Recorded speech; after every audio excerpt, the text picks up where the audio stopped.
Is buying a house always smarter than renting? We've all heard it 1,000 times. Renting is just throwing money away. But what if I told you that in 2025, that old wisdom might be the most expensive advice you could follow? Let's ditch the cliches and do the real math because the housing market has changed.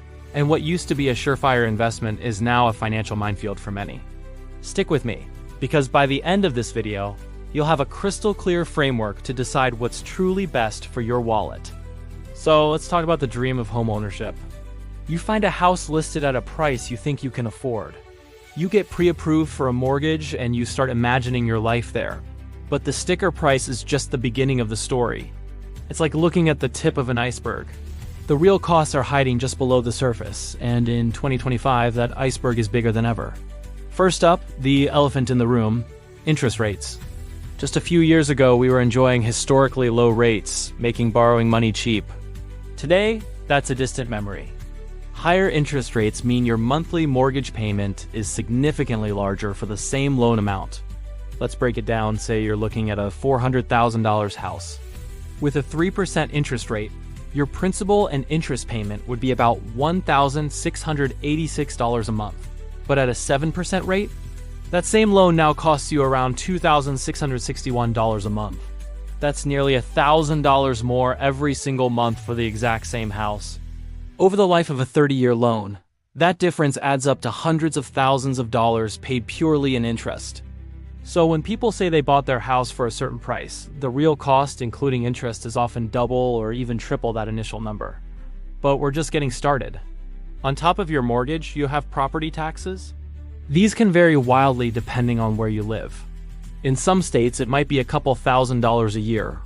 In others, it could be over $10,000. And guess what? They almost always go up. Then there's homeowners insurance, which is non-negotiable. With the increasing frequency of natural disasters, insurance premiums are skyrocketing in many regions, adding another hefty bill to your monthly expenses. Now, for the real silent killer of homeownership budgets, maintenance and repairs. When you're a renter and the water heater breaks, you call the landlord. When you're a homeowner, you call a plumber and open your wallet. A common rule of thumb is to budget 1% of your home's value for annual maintenance. For that $400,000 house, that's $4,000 a year, or over $330 a month. And we haven't even talked about getting the keys in the first place. Closing costs, things like appraisal fees, attorney fees, and loan origination fees, typically run between 2% to 5% of the home's purchase price. For our $400,000 house, that's an extra $8,000 to $20,000 you need to bring to the table in cash on top of your down payment. This is money you don't get back. It's the entry fee to the homeownership club. So let's tally it up for a moment. For that $400,000 house, your real monthly cost isn't just the mortgage. It's the mortgage plus property taxes, plus insurance, plus a maintenance fund. It can easily be thousands more per month than the initial mortgage quote suggests. This is the true cost of ownership, and it's the number you have to compare against the cost of renting. Now, let's flip the script and look at renting. The biggest criticism is that you're paying someone else's mortgage and have nothing to show for it. In a way, that's true. You aren't building equity in a physical asset. But this perspective ignores a massive financial concept: opportunity cost. The money you don't spend on a down payment, closing costs, and all those surprise repairs is money you can put to work elsewhere. Let's say you decide to rent instead of buying that $400,000 house. You avoid a $40,000 down payment and $15,000 in closing costs. That's $55,000 in cash you have right now. Instead of locking it up in a house, you could invest it in a diversified stock market index fund. Historically, the stock market has returned an average of around 10% per year. While past performance is no guarantee, that $55,000 could grow significantly over time. Let's do the math again. Let's say your total monthly cost to own that house is $4,500 after taxes, insurance, and maintenance. This is the core of the rent and invest strategy. You're not just throwing money away. You're buying something very valuable. Flexibility, liquidity, and the opportunity for your capital to grow in the market without being tied to a single, illiquid asset. And let's talk about market volatility. Home prices don't always go up. We saw that in 2008, and with today's inflated prices and high interest rates, Many experts are warning of a market correction or stagnation. If you buy at the peak of the market and prices fall, you could end up underwater, owing more on your mortgage than the house is worth.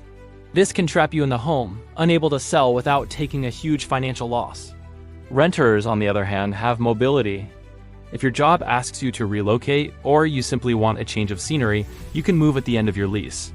A homeowner's decision to move is a massive, expensive, and stressful undertaking. The 2025 economy adds another layer of complexity: inflation. Inflation erodes the value of money over time. For homeowners, this can be a double-edged sword. On one hand, it devalues your mortgage debt. You're paying back your fixed-rate loan with cheaper dollars over time.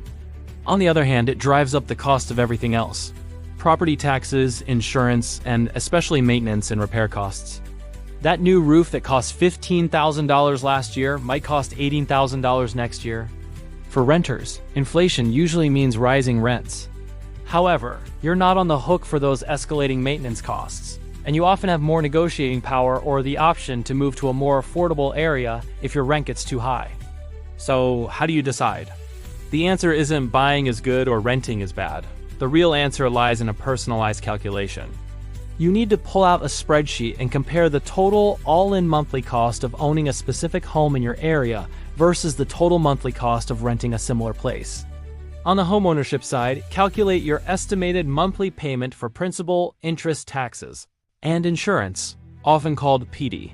Then, add a realistic monthly budget for maintenance, repairs, and any HOA fees. That is your true monthly cost of owning. On the renting side, you have your monthly rent and maybe renter's insurance, which is very cheap. Now compare those two numbers. If the cost of owning is significantly higher than renting, calculate that monthly difference. Then, project what that difference could grow into if you invested it consistently over your planned time horizon, say 5, 10, or 30 years. You also have to consider your time horizon. Real estate is a long-term game. The high initial transaction costs mean that you typically need to stay in a home for at least 5 to 7 years just to break even. If you think you might move in the next few years, buying is almost certainly a financial mistake. Ultimately, the best choice depends entirely on your personal finances, your career stability, your long-term goals, and your local market. In high cost of living areas like New York or San Francisco, the math often heavily favors renting and investing. In more affordable parts of the country, buying might still make more sense if you plan to stay put. The most important takeaway is to question the old assumptions. Do not let your parents or society pressure you into making the biggest financial decision of your life based on an outdated cliché. Run the numbers for your specific situation.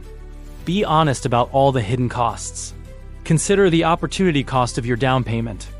And remember that building wealth isn't about following a single path. It's about making the smartest choices with the money you have. Whether that means buying a home or renting one and investing the difference, the power is in making an informed decision, not a sentimental one. Thanks for watching. If this video helped you think differently about buying versus renting, hit that like button and subscribe for more content that cuts through the financial noise. Let me know your thoughts in the comments below.